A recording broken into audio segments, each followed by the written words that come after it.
இப்போ ஒரு கணவர் நான் எப்படி தேர்ந்தெடுப்பது, ஒரு மனைவி எப்படி தேர்ந்தெடுப்பது அப்படிங்கிற அந்த ஃபியர் உங்களுக்கு ஏன் வருதுன்னா, அவங்க கிட்ட இருந்து ஏதோ ஒரு எதிர்பார்ப்பு உங்களுக்கு இருக்கு. என் கணவர் என்னிடத்துல இப்படிலாம் இருக்கணும், இப்படிலாம் நான் வாழணும்னு நினைக்கிறேன், அதுக்கு ஏற்ற மாதிரி ஒரு ஆளை நான் சூஸ் பண்ணணும் அப்படின்னு நீங்க பாக்குறீங்க. அதுல தான் உங்களுக்கு இந்த கேள்வியே வருது. உங்க பார்ட்னரை எப்படி சூஸ் பண்றது அப்படிங்கிறத கொஞ்சம் ஓரமா எடுத்து வச்சுட்டு கொடுக்கிற தன்மைக்கு நீங்க வரணும். இதுதான் ஃபர்ஸ்ட் ஸ்டெப்.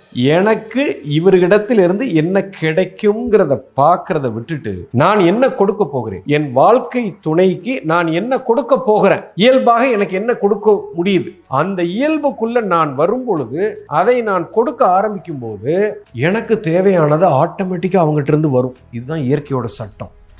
எவன் ஒருவன் கொடுக்கிற தன்மையில் இருக்கிறானோ, அன்பாக இருக்கிறானோ, இவனுக்கு எல்லாமே கிடைக்கும்.